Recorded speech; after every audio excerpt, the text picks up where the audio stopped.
Hi, 4th grade, Mrs. Youker here, and today we're going to be reading Chapter 5 of The Season of Styx, Malone, written by Kekla Magoon. And this chapter starts on page 24. Please make sure your headphones are on and that you are tracking the words in your book as I read out loud. I'll give you a second, but if you need more time, pause the video until you're ready and push play when you're ready to start.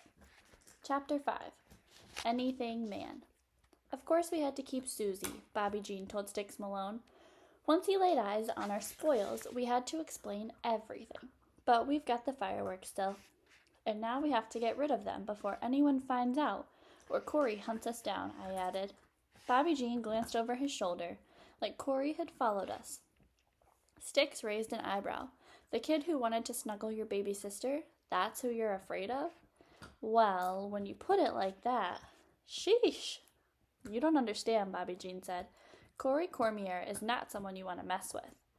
Bobby Jean knew more about Corey than I did, since they were in the same grade.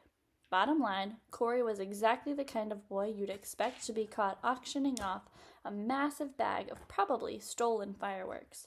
He ruled the schoolyard like some kind of 6th grade mob boss. Listen, that was a shrewd deal. Styx looked impressed. You gave me nothing but got something major in return. Hey, yeah, that was true.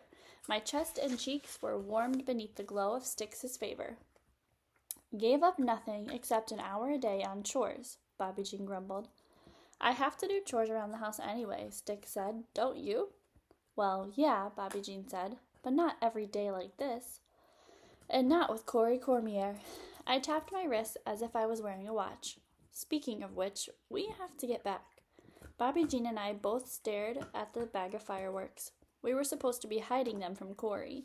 Instead, we'd wasted time explaining ourselves to Styx Malone. I'll take them off your hands, Styx said. Don't even worry about it. You'll never have to lay eyes on them again. He held out his hand. Bobby Jean and I glanced at each other. We'd give them to you in exchange for what? I tucked the bag back behind me. Styx smiled. Good. I'm glad you didn't fall for that. There's hope for you yet. In exchange for what? Bobby Jean echoed. Actually, I'd like to make you a more attractive offer.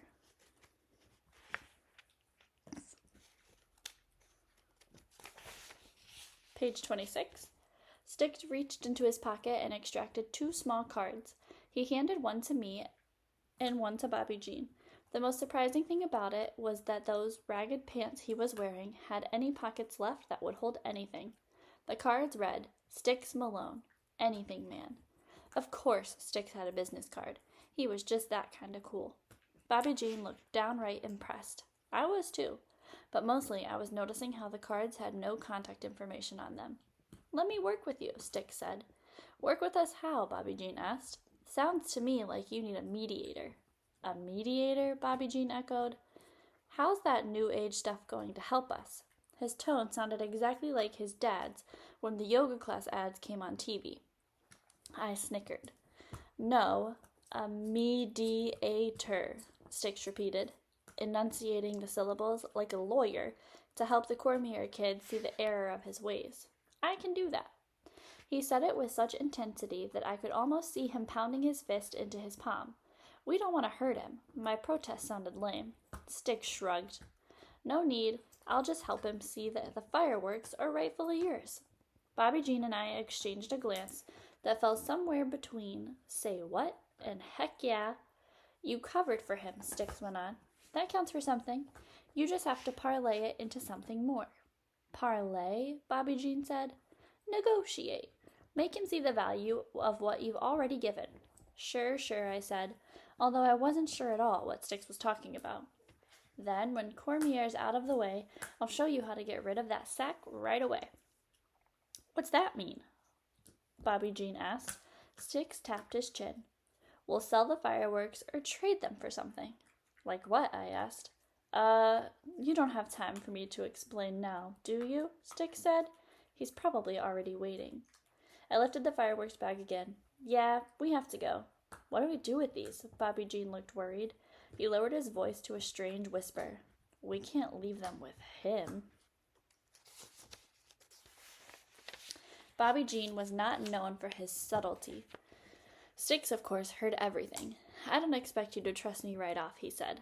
Tuck them in the woods closer to your house. I won't even watch. Is that going to work? Bobby Jean wondered aloud.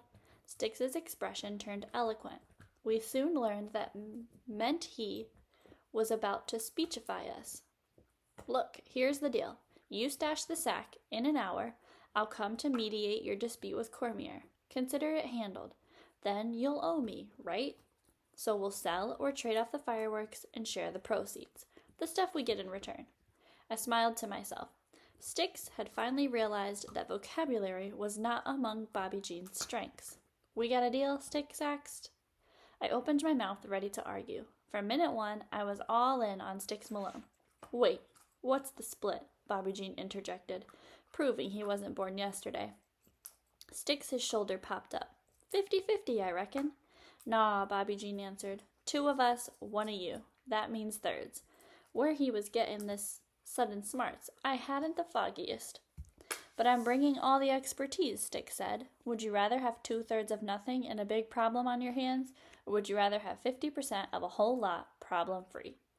Bobby Jean said. Styx offered a ninja-like smile. I jumped in. We could say the same to you. 1/3 of the proceeds from our stash, or 50% of nothing. I was getting the hang of it now. Negotiating felt good. Styx studied us hawk-like. Caleb and Bobby Jean Franklin. Huh. He spoke our names slowly, then grinned. I like how you two operate. A beat of silence passed. Fair enough, Styx said. We go thirds. The deal was on the table. Bobby Jean still looked skeptical, but how could we pass it up?